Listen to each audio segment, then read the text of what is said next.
Merci beaucoup pour cette invitation pour parler des violences obstétricales. Je vais essayer de vous montrer aujourd'hui comment les violences obstétricales sont imprégnées par l'injustice de genre. Tout d'abord, je vais reprendre la façon dont ce concept a émergé afin de mieux comprendre les enjeux sociaux en lien avec les violences obstétricales. Et je tenterai dans un deuxième temps de vous montrer comment l'injustice de genre est prédominante dans les différentes composantes des violences obstétricales. Pour être précise ici, je parlerai uniquement, parce que c'est mon sujet de recherche en lien avec mon métier, je parlerai essentiellement des violences obstétricales lors de l'accouchement en milieu hospitalier. Alors, tout d'abord, comment le concept de violence obstétricale a émergé ? Ce concept a émergé sous l'impulsion de la société civile. Pour la première fois dans les années 60, par la dénonciation de ces faits par un mouvement féministe, et puis ensuite dans un journal pour les femmes, un journal grand public, dans un article qui s'appelait « Cruelty in Maternity Wards ». Ça dénonçait les pratiques cruelles lors de la naissance, c'est vraiment ce terme-là qui a été utilisé. Ça a montré que les femmes pouvaient être attachées lors de l'accouchement, à qui on administrait des drogues sans leur consentement. Et ça a permis une petite modification des pratiques aux États-Unis, avec la présence du père notamment, et une éducation à la naissance pour les femmes. Puis c'est seulement dans les années 2000, avec un article dans The Lancet, faisant émerger ce concept dans la communauté scientifique. Cet article, basé sur des recherches menées en sciences humaines et sociales par des organisations non gouvernementales, ONG luttant contre la discrimination, les inégalités sociales ou pour le respect de la physiologie de l'accouchement. Cet article montre l'absence de définition consensuelle et la nécessité de prise de conscience de ce problème dans le milieu médical. En France, ce sujet n'apparaît malheureusement qu'en 2014, grâce encore une fois à la société civile, par le hashtag Paye ton utérus sur Twitter. Ce hashtag a permis la dénonciation de l'appropriation du corps des femmes par le corps médical lors du suivi gynécologique et ou obstétrical. En parallèle, on en a parlé tout à l'heure sur le MeToo hôpital, mais là c'était le hashtag MeToo plus général. Eh bien, il émergeait également en même temps que ce hashtag Paye ton utérus. Le hashtag MeToo faisait écho avec la libération de la parole des femmes sur les violences sexistes et sexuelles dans notre société, dans une approche féministe. C'est donc à travers l'impulsion de la société civile que le concept de violence obstétricale a émergé par la dénonciation de faits, puis en contribuant à sa reconnaissance d'abord sociale. Alors, une violence obstétricale, qu'est-ce que c'est ? On en entend beaucoup parler, mais qu'est-ce que c'est ? Il n'existe pas de définition exacte et consensuelle de ce qu'est une violence obstétricale. Ce concept, il faut le comprendre, dépend fortement des contextes socio-économiques, des normes sociétales, de l'accès aux soins lors de l'accouchement et des normes médicales en cours. Le terme même de violence obstétricale a fait l'objet de nombreux débats et continue à faire l'objet de nombreux débats. Est-ce qu'il faut utiliser le mot violence ou pas ? Est-ce qu'il faut utiliser le terme de mauvais traitement ? Est-ce qu'il faut utiliser le terme de soins abusifs ? Est-ce qu'il y a une intentionnalité dans la violence obstétricale ? Le Collège national des sages-femmes s'est récemment positionné dans un article qui vient d'être publié sur l'importance d'utiliser le terme de violence pour plusieurs raisons.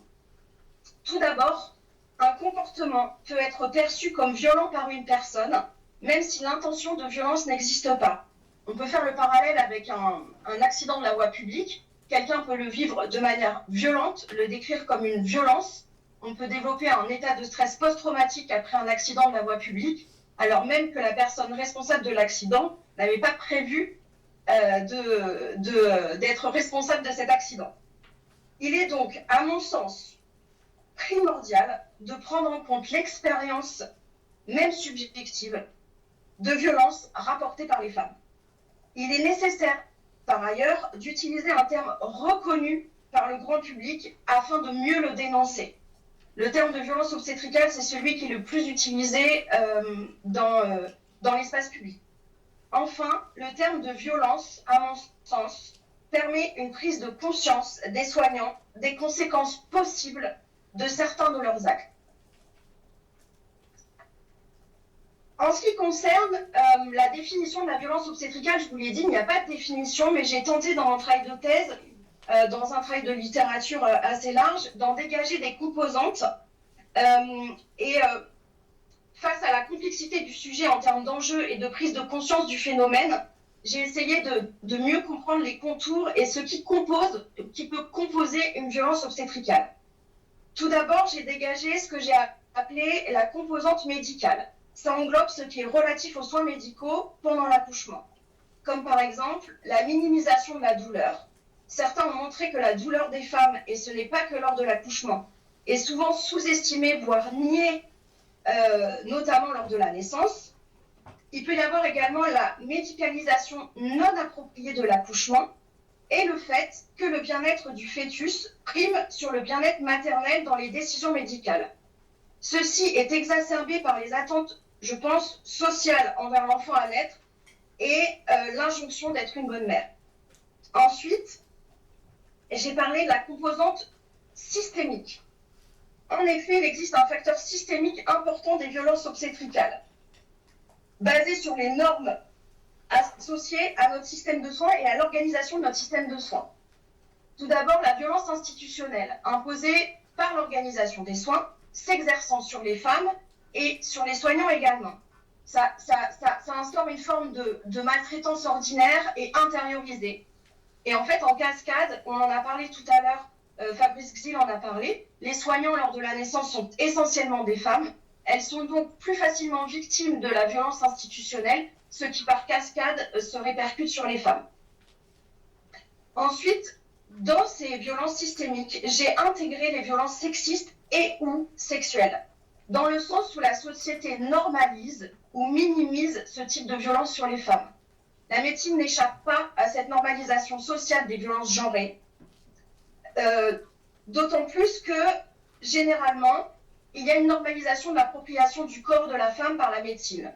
Un contrôle social plus général, d'ailleurs, d'autant plus que la naissance est une période de vulnérabilité pour les femmes, ce qui favorise les rapports de domination. Ensuite, j'ai parlé de la composante relationnelle. Il y a tout d'abord dans cette composante les violences verbales ou physiques, comme le dénigrement de la parole des femmes sur ce qu'elles rapportent, leurs sensations, leur perception. Il y a les humiliations ou la stigmatisation liée au genre.